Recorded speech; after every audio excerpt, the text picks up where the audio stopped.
All right. Y'all ready? You sure? This is going to be a long one. I'm going to try to do 54 verses.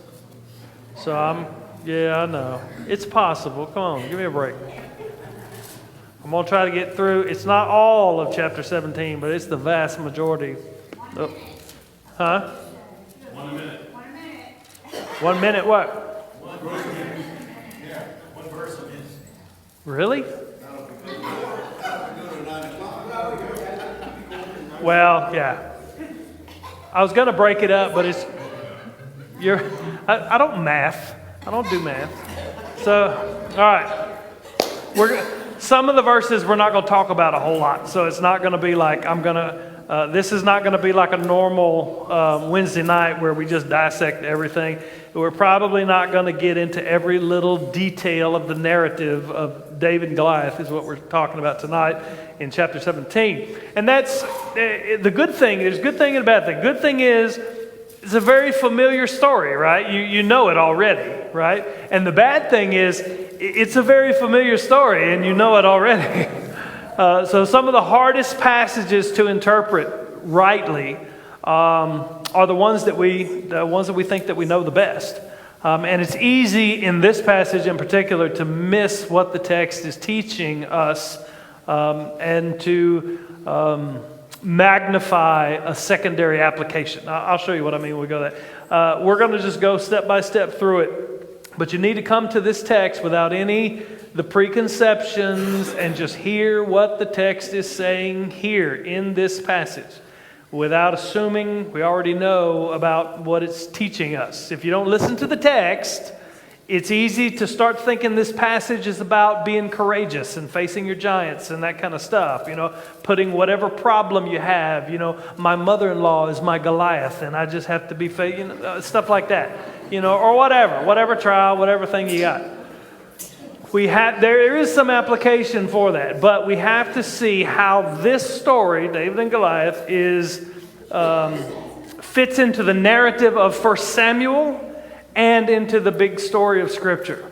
So first, real quick, let's just remember how we got here. I'm probably not going to ask a lot of questions. I will ask some, and we'll do a little discussion. If you have a question, just raise your hand. If we don't get done tonight with the whole text, it's fine. I'd rather you leave understanding than us get to the end. So, how we got here. The leadership of Israel is in big trouble, right? So Saul went out, defeated the Amalekites, failed to obey God and kill all the animals and dedicate them to the Lord. God rejected him as king, and then an unlikely son of Jesse has secretly now been chosen and anointed by God to be king through Samuel. And then last week in a week before, no, it was last week, in chapter 16, we were shown God doesn't see things the way humans see things. You remember that? God told Samuel was looking at Jesse's sons, and he says, "Oh, this is the one." God said, "No, that's not the one. That's not the one. That's not the one." And he said, "Don't look at his height or his stature, because God doesn't see. God sees the heart, and human beings see the outward appearance."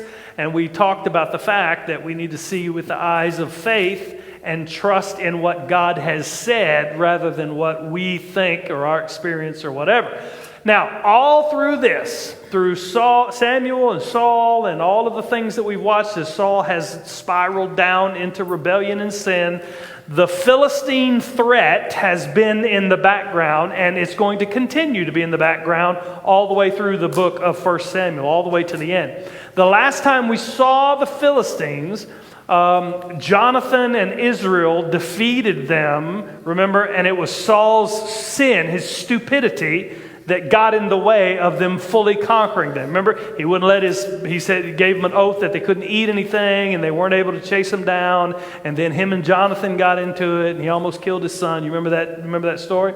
Okay. Well, now here in chapter 17, after the kingdom has been removed, after David has been secretly anointed as the new king, we see the Philistine threat come back into the fore, and the battle lines are once again drawn up. You already know the story, so I'm not going to read the whole passage. You already know what's going to happen. So we're just going to take it a few verses at a time, and I'm not going to just get in on every little detail. Some of the verses, I'm just going to read it, and we're going to say that's what it says, and we're going to move on so we can get done. The first three verses. You ready? Okay, it says this. Now the Philistines gathered their armies for battle, and they were gathered at Socoh, which belongs to Judah, and encamped between Socoh and Azekah, or Azekah, that's right, and Ephes Damim. And Saul and the men of Israel were gathered and encamped in the valley of Elah and drew up in the line of battle against the Philistines. And the Philistines stood on the mountain on one side. Israel stood on the mountain on the other side with a valley in between them. So the Philistines are still, because this land, it says, belonged to Judah. They're still encroaching on Israel's territory, still aggressive toward Israel like they've always been through the book of 1 Samuel. The two armies line up against each other across this valley, and the Philistine champion steps forward. And you know the story. There came out from the camp of the Philistines a champion named Goliath of Gath, whose height was 6 cubits and a span. So Goliath is his name.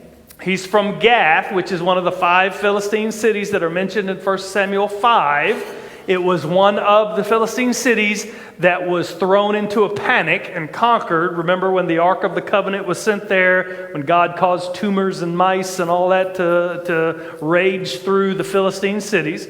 He says that this warrior, Goliath, was 6 cubits and a span, which your study Bibles probably tell you, taking the usual measurement of a cubit. You know how long a cubit is from the elbow to the forefinger, is, guy's about 9 foot 9 inches tall. Okay, interesting thing, and I'm not going to debate it here tonight, but the Greek Septuagint, the Greek Old Testament translation, which was the Bible of the apostles and the early church, the Bible that's quoted in the New Testament, it says that he was 4 cubits and a span, which puts Goliath at about 6 foot 9. Now, the argument about which one is correct still goes on today, and I don't care. The point is, the dude is really, really big, okay? Nowhere in the text is Goliath called a giant or a Nephilim or anything like that. 1 Corinthians 20 talks about certain huge Philistines who were descendants from the Rephaim, and like the ESV will translate that word giants. But there's debate about that whole thing, so we're not going to get into that. He is portrayed here in 1 Samuel as just an exceedingly big, tall warrior. Whether he's 6 foot, whether he's 9 foot, he's huge. His height and strength strikes terror into the hearts of his foes. And the author spends a lot of time describing how frightening his appearance was. In verse 5 through 7, it says this: he had a helmet of bronze on his head, and he was armed with a coat of mail, meaning he had a coat of mail on him, and the weight of the coat was 5,000 shekels of bronze. And he had a bronze armor on his legs and a javelin of bronze slung between his shoulders. Some of your translations may say a scimitar or something like that. The shaft of his spear was like a weaver's beam, and his spear's head weighed 600 shekels of iron, and his shield bearer went before him. So he's not just a tall guy. So he's not just a real tall, skinny beanpole guy that's 9 foot tall or 6 foot tall or however tall he was. He's big. Covering this huge guy was lots of metal, mainly bronze, which makes sense. You remember back in 1 Samuel 13, the Philistines had the monopoly on metalworking, and Israel did not. His coat of armor made of bronze weighed 5,000 shekels. How many pounds is that in your study Bible? 220? Really? That's the first I've heard that. Usually it's about 125, 126. I guess it depends on how you weigh a shekel. So it's heavy. It's heavy. Means he wasn't just a tall guy, he's strong enough to fight underneath all this weight. And it means he wouldn't, it's made out of bronze. He wouldn't be easily hurt with some kind of wooden weapon, like arrows or stuff like that. And remember, only Saul and Jonathan had swords, right? We saw that in previous chapters. He had bronze armor on his legs, javelin on his back. It could also be translated as a scimitar, one of those curved swords. His spearhead weighed 15 pounds or so. And to top it all off, he had another guy that was carrying his shield. Probably one of those full body shields, So dude is fighting. He's got all his armor on, all his stuff on, and he's got a dude in front of him holding his shield. So the author of 1 Samuel gives this just an unusual amount of space just to give us a close-up view of what this big, huge guy looks like, this warrior. He's showing us what the Israelites saw. And everything about his appearance said, this guy's invincible, this guy's invulnerable, he is a one-man tank. But if you remember God's words from the last chapter, when Samuel was awed by the height of the first of Jesse's sons, what did he say? He says, don't look at the outside. It says, the Lord said to Samuel, don't look at his appearance or the height of his stature, because I have rejected him. He's talking about one of Jesse's sons here. For the Lord sees not as man sees. Man looks at the outward appearance, but the Lord looks at the heart. But it wasn't just what Goliath looked like, although we are called to see the things as God sees them by basing our understanding on his word, what he's told us. We're also given Goliath's words. Anytime you have a question, you stop me. He stood and shouted to the ranks of Israel, why have you come out to draw up for battle? Am I not a Philistine, and are you not servants of Saul? Choose a man for yourselves and let him come down to me. If he's able to fight with me and kill me, then we will be your servants. But if I prevail against him and kill him, then you shall be our servants. Servants also could be translated slaves, and serve us. And the Philistine said, I defy the ranks of Israel this day. Give me a man that we may fight together. So Goliath issues his challenge, right? Rather than have the armies fight each other, he wants Israel to choose one among them who will represent them and fight him. He offers that the loser's army will become slaves of the winners. And we're going to see that he's lying, because when Goliath is defeated, the Philistines take off running. Now, there's a couple things that you need to notice here. First, in verse 10, the word defy in the ESV is way too weak. Anybody have a different translation that says, I defy the ranks of Israel? They all say defy? How about that? So it's more like him saying, I scorn, or I mock, or I heap shame upon Israel. He's not just saying, I defy you to do something. He is heaping shame upon them. He is mocking them. It's Goliath mocking God's people, and by extension God's name, that causes David such outrage later on in the chapter. Goliath is not just a big old warrior, deriding Israel. By his arrogance, he's dishonoring Israel's God. We're going to see that as we walk through the chapter. Second, the words that he uses, choose a man for yourselves, is almost the same phrase used in 1 Samuel 8 when Samuel spoke to the people about the king you have chosen for yourself. So back up and look at this. Here is this very tall Philistine warrior. He's out on the battlefield calling the people of Israel to choose for themselves a man to fight their battle for them. If only Israel had someone among them that they had chosen for themselves to fight their battles who is head and shoulders taller than everybody else. Where are they going to find a guy like that? Yeah. Saul. Who should have marched out and fought this guy? Saul. He is the one the people chose. They specifically said, choose us a king for ourselves to go out and fight our battles. And if you remember back in 1 Samuel 9:16, when God told Samuel that Saul would be king, he said, tomorrow about this time, God is talking to Samuel, I will send you a man from the land of Benjamin, and you shall anoint him to be prince over my people Israel. He shall save my people from the hand of the Philistines. Who's supposed to go out and fight this guy?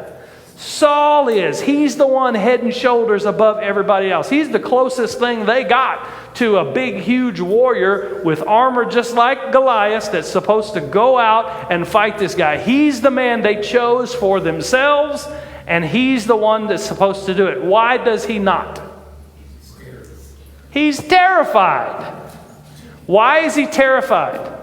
You remember back in, I don't remember what chapter it is, it's somewhere in my notes, but this is not. You remember back when he learned that the Ammonites had attacked the city, and just all of a sudden he's like, oh no, that's not here, not on my watch. And he cut up the oxen and sent them out and said, let's go to war. Why is he not that guy anymore? Because the Spirit of God had left him in the last chapter.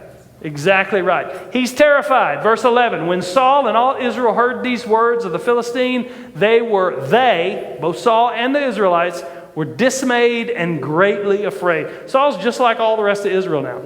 They see Goliath, they hear his words, and they're terrified. He's trembling in fear because the Spirit of God is no longer upon him. Remember last chapter, Spirit left Saul, Spirit came upon David. He's not the same man who heard about Nahash the Ammonite and all that. And now, just like Israel, he's not seeing things as God sees them. He looks out there and he sees an invincible warrior. You remember in 1 Samuel 4, when God defeated the Philistines from city to city to city as the ark went from city to city to city in Philistine city? God defeated them without a single Israelite fighting, without a single Israelite there raising a sword. And yet they're looking out of this battle and they don't see as God sees. He's too invincible. He's too mighty, and we're terrified. So what they need is someone who sees things the way God sees them. They need someone to represent them in the power of God by the Spirit of God and do what they're unable to do. You see what I'm laying down right here? And here is where David is publicly introduced. But rather than describing the way David looks, the author's more concerned about David's lineage. Verse 12 and 13. Now David was the son of an Ephrathite of Bethlehem in Judah. He's from Bethlehem Ephrathah, is what that means. Named Jesse, who had 8 sons. In the days of Saul, the man was already old and advanced in years. Jesse's an old man. The 3 oldest sons of Jesse had followed Saul to the battle, and the names of his 3 sons who went out to the battle were Eliab, the firstborn, next to him Abinadab, and the third Shammah. David's father, I should say, he's identified as an Ephrathite. If you were reading 1 Samuel straight through, not stopping, you might catch the connection. There's only one other person in the whole book of 1 Samuel who is identified as an Ephrathite. You remember, it's been a long time since we looked at it. You remember who it was? I don't expect you to, because it's been so long. Anybody want to guess? Close. It was chapter 1, verse 1. Samuel's father, Hannah's husband. Very first verse of the book. He was from Bethlehem of Ephrathah. Boy, there's a whole lot of good folks coming out of Bethlehem Ephrathah, isn't it? At this point, Jesse's an old man. 3 of his sons had joined the king's army. They were among the men of Israel lined up for battle. David did not join Saul's army, but continued as his father's shepherd and went back and forth to Saul and to the army as they were out on the front. Verse 14 says, David was the youngest. The 3 eldest followed Saul, but David went back and forth from Saul to feed, meaning Saul and the army out there, to feed his father's sheep at Bethlehem. For 40 days the Philistine came forward and took his stand morning and evening. This went on for 40 days. 2 times a day, morning and evening, this Philistine came out and he mocked Israel. He defied Israel. He gave his challenge, and they all stood in fear. And for 40 days, Saul, who is head and shoulders above everybody else, the man that they've chosen to fight their battles, does nothing. Now the author is going to focus in on a particular occasion that David visits the front line. And there's a lot of mundane details in here that we're going to go real quick over. Verse 17 says, And Jesse said to David his son, Take for your brothers an ephah of this parched grain and these 10 loaves, and carry them quickly to the camp to your brothers. And also take these 10 cheeses to the commander of 1,000. See if your brothers are well, and bring some token from them. David it's just normal family, mundane errand. Take this stuff to your brothers. Not much has changed in David's life since Samuel has anointed him secretly as king. And here is the biggest question that I have about this whole chapter. Why does this commander need to eat 10 cheeses?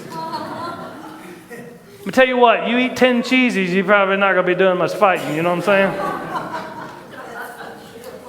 The point really is it's just an ordinary day. It's just it's an ordinary day, ordinary errand. David, the little shepherd boy, go run, give this food to your brothers as they're out there. And in these next two slides, I can't prove this, but I think verse 19 is part of what Jesse says to David. Now Saul and Saul and the brothers and all the men of Israel were in the valley of Elah fighting with the Philistines. It could be translated are in the valley. He's telling David where they are.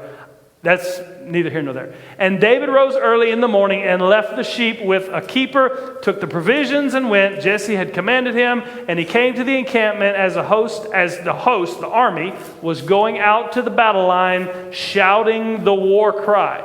And it says, and Israel and the Philistines drew up for battle, army against army, same thing, two mountains, valley in between. And David left the things in charge of the keeper of the baggage and ran to the ranks and went and greeted his brothers. And here it is, once again, just like the last 40 days, Goliath comes out and he makes his spill again. Verse 23. As David talked with them, behold, the champion, the Philistine of Gath, Goliath by name, came up out of the ranks of the Philistines and spoke the same words as before. I'm not going to go back through what they were. You know what they were. The army is used to this. It's been going on twice a day for 40 days. Goliath comes out, defies Israel, mocks Israel, berates them with his challenge. But this time, that last line of verse 23 in Hebrew simply says, David heard. And the words that caused fear in Israel from Goliath do something very different in David. And we're going to see that in a moment. But at this point, Israel didn't see anything different than any other time that Goliath came out with his challenge and with his whatever. It's just like it happened yesterday and the day before. But the difference is this time David heard.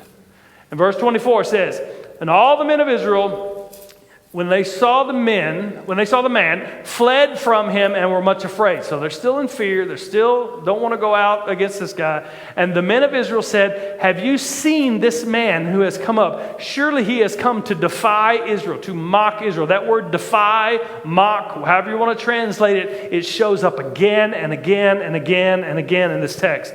And the king will enrich the man who kills him with great riches and will give him his daughter and make his father's house free in Israel, meaning you won't have to pay taxes. So they were a people in search of a champion, one who would stand and represent them in this fight. And the king, who they'd chosen for themselves, head and shoulders above everybody else, tallest guy in Israel, with the armor to boot, he's going to try to put it on David later, he is in search of somebody else to go out and fight. He says the king will reward you and give you his daughter and all this kind of stuff if we can just find somebody to go out there and to represent us and fight this guy. And then we are given the first words of David in the whole Bible. In verse 26 and 27, David said to the men who stood by him, what shall be done for the man who kills this Philistine? Make sure you pay attention to this. And takes away the reproach from Israel. For who is this uncircumcised Philistine that he should defy, mock, shame the armies of the living God? And the people answered him in the same way. So shall it be done to the man who kills him. They say, we just told you. Why are you asking again? But notice how David sees Goliath. What's going to be done what did you say is going to be done for the man who takes away the reproach? He didn't see an invulnerable warrior. He saw one who's bringing shame upon God's people and therefore by extension God.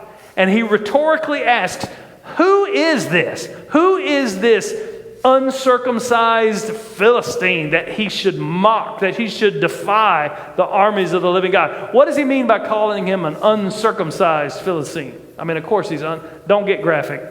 What does he mean by uncircumcised? Why is that a term of derision? He's a pagan. Yeah, he's a pagan.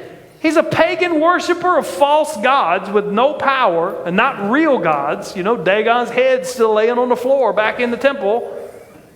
David speaks as if to say, who is he to defy or mock the army of the true God, the only true God?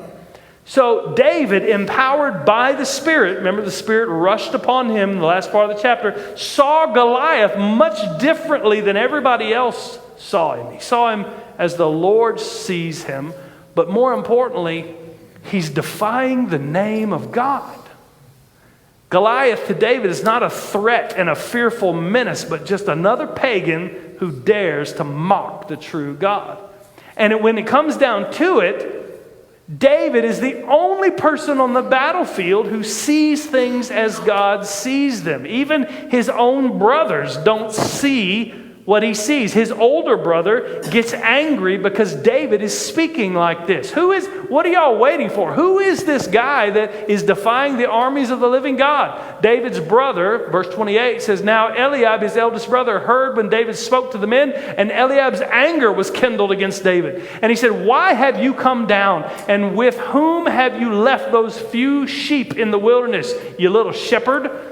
I know, that's kind of what it sounds like, isn't it? I know your presumption. I know you're presuming in the evil in your heart, for you have come down to see the battle. And David says, what have I done now? Was it not but a word? Basically, he's saying, can't I even say a word? Can't I even talk without you deriding me?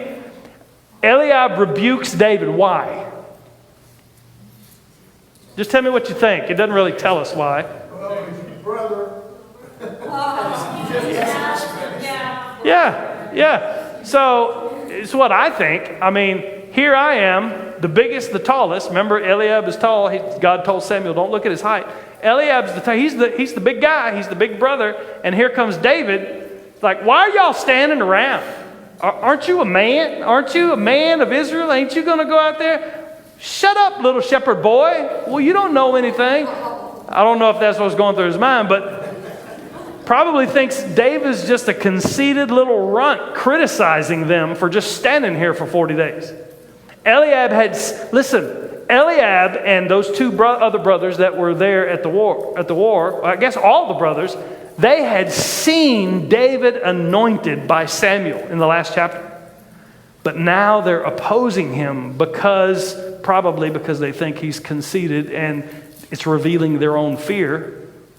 Not only was David the champion they need, anointed by God to represent them, but those that were closest to him rejected him.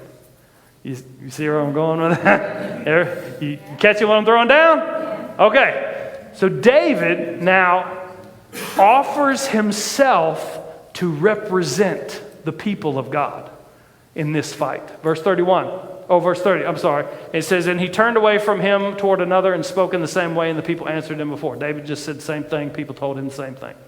And it says, verse 31, when the words that David spoke were heard, they repeated them before Saul, and he sent for him. Saul sends for David. David said to Saul, I love this, shepherd boy is telling the king, head and shoulders above everybody else, let no man's heart fail because of him. Talking about the Goliath. Your servant will go out and fight with this Philistine. First, he said, look, y'all been standing out here for 40 days listening to this guy. And he says, this little shepherd boy comes in. We don't know how old David was. Probably a youth, maybe teenage, early 20s, maybe. None of you need to be afraid. King Saul, great King Saul, with your sword and your armor, taller than everybody else. Don't be afraid. Israel's army, ready for battle. Don't be afraid. Let no one's heart fail them is what it means.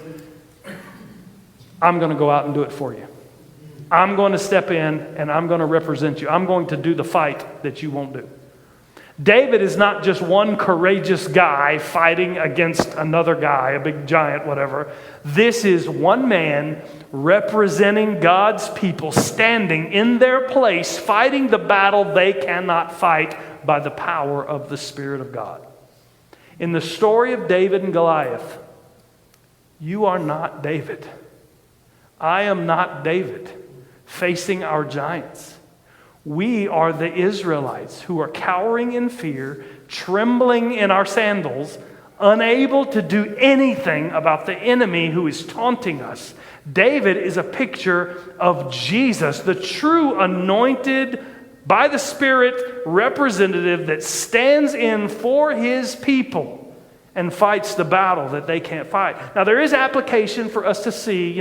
We need to see our enemy as God sees him. We need to see our situations, our trials, or all that kind of stuff the way God sees them. There is application for faith and that kind of thing. But the message of this story is not that you need to face your giants. The message is that you need an anointed one of God to represent you and stand in your place to do what you can't do and bring salvation by the power of God. Who is that? Jesus. The true David. But you can imagine why Saul questioned, this kid, thinking that he could go out and fight this huge warrior. His own brothers rejected him. And he comes to Saul, and he's just a kid. David is just a little lad, and Saul and Israel are still seeing things the way man sees them, judging by outward appearance. In verse 33, Saul said to David, you cannot do this. You're not able to go against this Philistine to fight with him, for you are but a youth, and he has been a man of war from his youth. It's impossible, David. You can't do it. Saul won't go himself. And he was the biggest of all the people in Israel, head and shoulders above everybody else. So this kid, who's not even a warrior, a shepherd, saying, oh, don't worry, King Saul, don't be afraid, I'm going to go out. It's crazy. It's crazy. So David makes his case, and here's where we get to the meat of the passage, really, what it's about. David said to Saul, your servant used to keep sheep for his father. And when there came a lion or a bear and took a lamb from the flock, I went after him and struck him and delivered it out of his mouth. And if he arose against me, I caught him by his beard and struck him and killed him. Your servant has struck down both lions and bears, and this uncircumcised Philistine shall be like one of them. Why? For he has defied the armies of the living God. Now, when you read this passage, there's one more verse that goes with this that is an explanation. When you read these verses, David says, I did this. I saved the lambs that I was responsible for. I was the shepherd, and I saved the lambs from the lions and the bears. I struck them. I killed them. He says the Philistine will be no different than any of the animals that I've killed before. You see what he's saying? Doesn't matter what this Philistine looks like. He's defied the armies of the living God. There is only one true God. David says, I took lions and bears by the beard. I'm going to take this dude by the beard as well. But notice how he clarifies his statements here about his exploits with lions and bears in verse 37. David is not depending upon his skill, his strength, his experience to defeat this Philistine. Verse 37 is the completion of this thought. David said, the Lord who delivered me from the paw of the lion and from the paw of the bear will deliver me from the paw, it's the same word, of the Philistine. And Saul said to David, go and the Lord be with you. He doesn't ascribe his victory over lions and bears to his skill or his courage. He says, God delivered me. And just like he delivered me from them, he will deliver me from this Philistine. And this is the difference between David and everybody else in Israel out on the battlefield that day. The fear that gripped Saul and the army's hearts showed in reality they didn't really trust God. David saw things differently. He knew that the God who had delivered him time and time again would do so especially now. Why?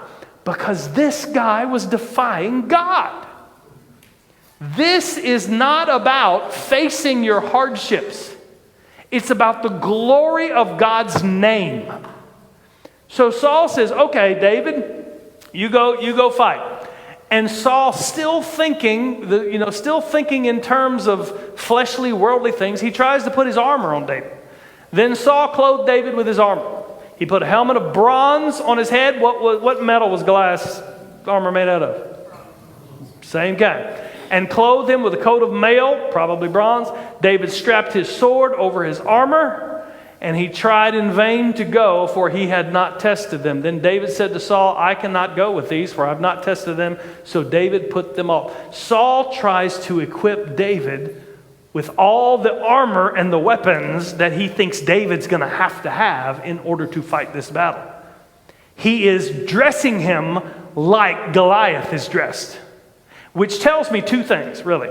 First, Saul has armor just like Goliath does. I mean, made of bronze, sword, that kind of stuff. Yet, even though he's the one chosen to fight their battles, he's the one God says is going to deliver my people from the Philistines. He's the one that's head and shoulders taller than everybody else. He refuses to put on that armor and go out to fight. Second, Saul is still seeing as man sees. He's trying to equip David with the tools that he thinks he has to have in order to win this fight. And David throws it off. You know, it's untested. He's never used it before. Doesn't fit, whatever. And the shepherd boy goes out to fight with the tools of a shepherd in order to protect the sheep. You see it? He took off the staff, then he took his staff in his hand and chose 5 smooth stones from the brook and put them in his shepherd's pouch. His sling was in his hand, and he approached the Philistine.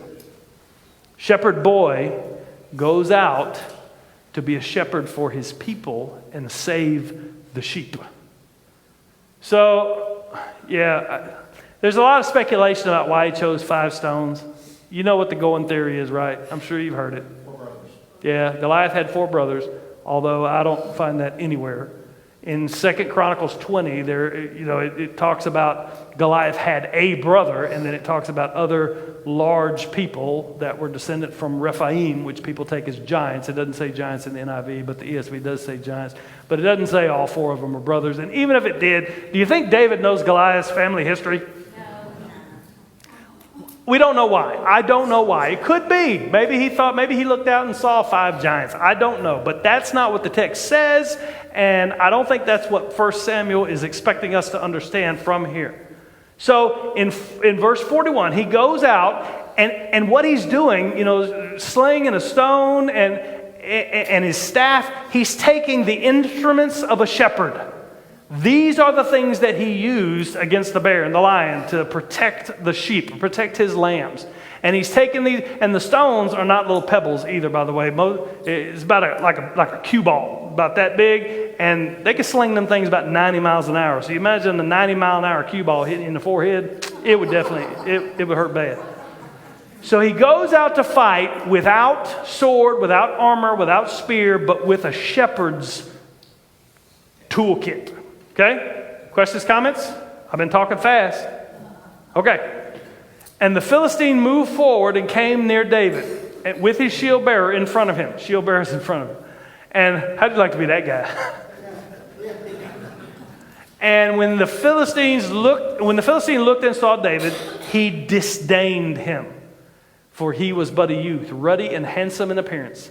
And the Philistine said to David, am I a dog that you come to me with sticks? You see, he's deriding him because David didn't come out with a sword, didn't come out with armor, didn't come out with a shield. He came out with a shepherd's toolkit. He said, am I a dog that you came to me with sticks? And the Philistines, very important, cursed David by his gods. When David sees Goliath, like everybody else on this field, when Goliath sees David, like everybody else on this field, he sees as man sees. He judges by outward appearance. And what Goliath saw is almost the same words used to describe what Samuel saw in David in 1 Samuel 16. He's ruddy. He's handsome of appearance. No armor, no sword, no spears, no nothing. A staff and a sling. And to Goliath, this looks like weakness. He speaks as if he's being ridiculed by the fact that this little boy came out to me with shepherd's tools, with sticks. He says, am I a dog that you're coming with me sticks? And Goliath curses David by his Philistine gods. By invoking his gods, Goliath really, I think, is showing the real nature of this conflict. More than the Philistines versus Israel, this was a battle of our gods versus your God. And David takes it that way. In verse 44, Philistine came to David and said, "Come to me, and I will give your flesh to the birds of the air and the beasts of the field." That threat would have had others shaking with fear, but I want you to see how David responds. Questions, comments? Okay. I'm going to catch my breath just a second. Then David said to the Philistine, and here's the point of the passage, "You come to me with a sword and with a spear and with a javelin, but I come to you in the name of the Lord of hosts." Hosts is the word armies. "And the God of the armies," same word, "of Israel, whom you have defied," whom you have mocked. Who did he mock? It's not just the army of Israel, it's the God of the army. You see it? Everybody see it? "In the name of the Lord of hosts, the God of the armies of Israel, whom you have defied God. This day the Lord will deliver you into my hand, and I will strike you down and cut off your head. But not only that, look at this. I will give the dead bodies of the army of the Philistines this day to the birds in the air of the air, wild beasts of the earth. And here's why: that all the earth may know that there is a God in Israel, and that all this assembly may know that the Lord saves, Yahweh saves, not with a sword and spear, for the battle is the Lord's, and he will give you into my hand." Give me chills, don't it? David stands in faith. His greatest weapon, he comes in the name of the Lord. He is driven by a passion for God's honor. He says, "I come to you in the name of the Lord that you have defied. You have mocked the God of the armies of Israel." And he says, Goliath says, "I'm going to give your body to the birds and the beasts." And David says, "The Lord is going to deliver not only you into my hand, but your whole army into my hand." And notice the reason why David is so sure, the point of this whole passage, so that the people of Israel, the Philistines in that place, and the whole world will know that there is a God in Israel. If you ask me what this story is about, it isn't about facing your giants or having courage to stand in your trials. There is some application for that. I do understand that. But this is about one who represents God's people, does what they cannot do in the power of the Spirit, the anointed one, so that the earth may know that there is a God in Israel and that the Lord saves. And with that, the fight begins. Verse 48, "When the Philistine arose and came and drew near to meet David, David ran quickly toward the battle line and met with the Philistine. David put his hand in his bag, took out a stone, slung it, struck the Philistine on his forehead. The stone sank into his forehead, and he fell on his face to the ground." And just like that, it's over. 40 days of fear and trembling. 40 days of military men terrified to move, afraid for their life. And God delivers his people through his anointed one who represents them and shows that there is only one true God and the battle belongs to him. Did the rock kill him? No, a lot of people said a rock killed him. The rock didn't kill him. Look at the next verse. "David prevailed over the Philistine with the sling and with the stone and struck the Philistine, and the Philistine," oh, I guess it did kill him. Never mind. With the sling, maybe I read it wrong. "With the stone and struck the Philistine." Yeah, okay, never mind. It did kill him. There was no sword in the hand of, I was reading this afternoon, I thought it said that it killed him. 51. "Then David ran and stood over the Philistine and took a sword and drew it out of his sheath." I killed him with a sword. There you go. I know I wasn't crazy. "And he killed him and cut off his head with it. When the Philistines saw that their champion was dead, they fled." The Philistines, of course, didn't honor Goliath's deal, but they fled for their lives. Only a few more verses. "And the men of Israel and Judah rose with a shout and pursued the Philistines as far as Gath and the gates of Ekron." They pursued them all the way back to Philistine territory, so that the wounded Philistines fell on the way from Sha'arim or Sha'aim, that word, and as far as Gath and Ekron. And the people of Israel came back from chasing the Philistines and plundered their camp. You see what happens? When David wins the battle, the whole nation of Israel shares in the victory. And they share in the spoils of the victory.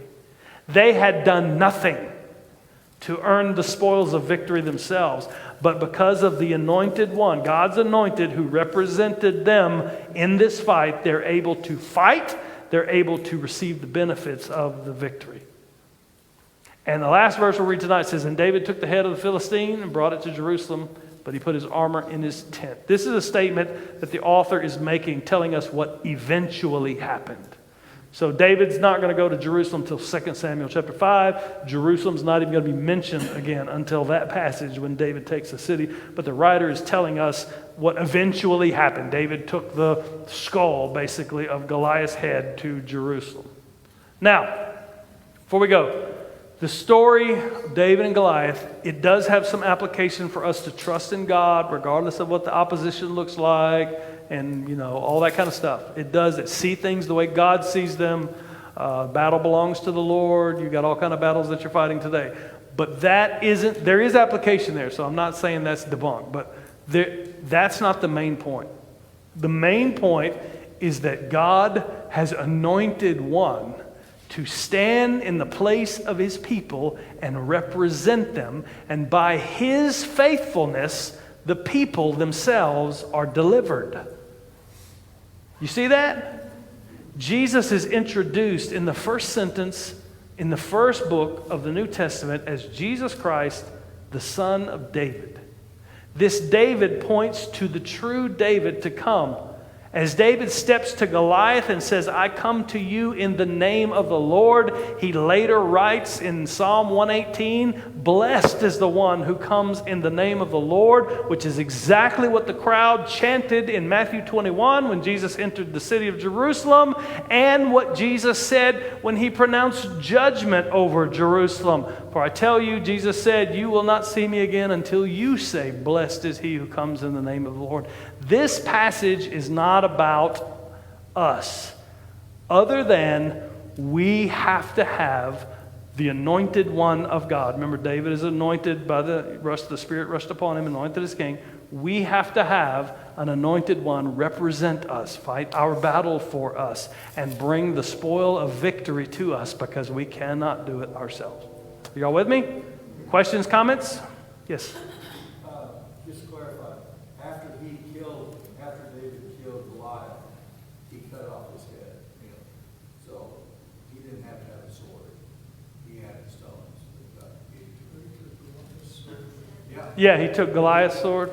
But he was already dead. It says, after David, Psalm 51, it says, after David, killed him, Goliath, David, cut off his head with a sword. So he killed him, and then he cut off his head. So the stone killed him, and the sword cut his head off. Got it. Yeah.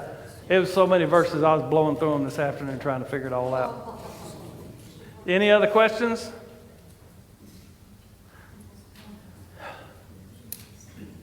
None, really? I can't believe I got done early. It's 54 verses. Yeah. So just remember that, because there's a lot of, it's easy to,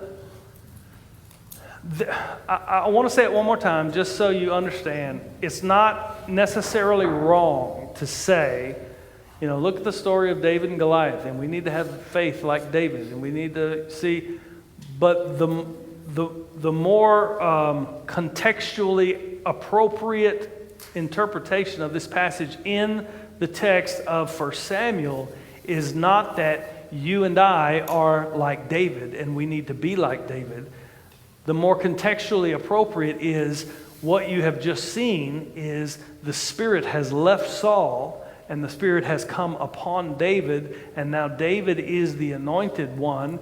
Even though everybody around him rejects him, he goes out and he represents as a shepherd all of these sheep who are quaking in their boots. He wins the victory for them, and they take part in his victory because once Goliath's dead, they start fighting. Does that make sense?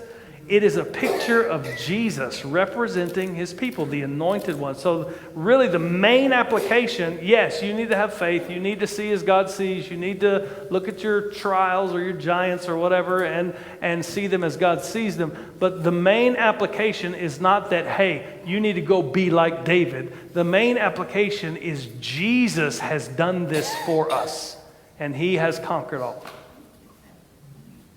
Hey. I'm just amazed, and I knew the story, but I've never heard it like in that context. I'm amazed at the amount of symbolism and foreshadowing in the Bible when times that happens. Sure. So I look at that, and I'm just going, wow, I have no idea. It just is amazing. Yeah.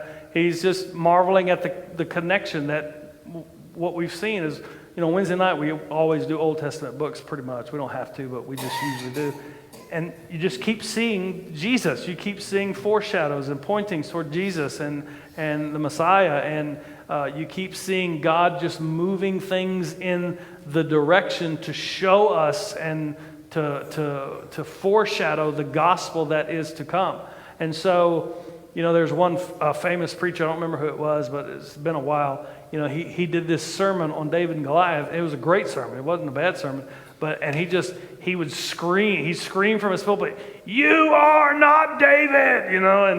And it's just amazing how, there is application there in the sense that we do need to see as God sees. But when you say, "I'm David and I need to face my giant," what you're doing is you're saying, I just need to do better. I need to be better. I need to think better. I need to believe harder. I need to... Well, yes, you do, but that doesn't win the victory. Jesus, who represents you, wins the victory. You understand? See what I'm saying? Okay. All right. Any questions? All right. God, we do love you and we thank you. We thank you for your word. We thank you for who you are. God, we thank you for all of these pictures of Jesus, of the victory that he has won, the shepherd that has gone out to represent his sheep and won the battle, won the victory for your people. God, we thank you that we can look at these episodes and yes, we can see where we're failing. We can see where we need more faith. We can see where we need courage. We can see where we need to see things in a more biblical way and give you more honor and give you more glory when we face temptations. But God, we all fall short and we fail, and there is no one here in the flesh who is going to ever be meet the standard of your anointed one. And so, God, we thank you for the Christ, the anointed one. We thank you for the one who stood in our place, who went down into the battle and fought the man in between. God, we thank you for the one who has defeated death and hell and the grave and defeated sin and has given us the victory in Jesus Christ. We thank you so much for the gospel. God, take us from here and help us just to not only to persevere, to live for you in a more faithful manner and to love you more and to do better in how we show your name before the world. But God, help us to love Jesus more and appreciate him more for doing what we could never do, for winning the battle by giving himself on the cross. We thank you for that, and we love you in Jesus' name. Amen. Thank you, Jesse. Thank you. Yep, my pleasure.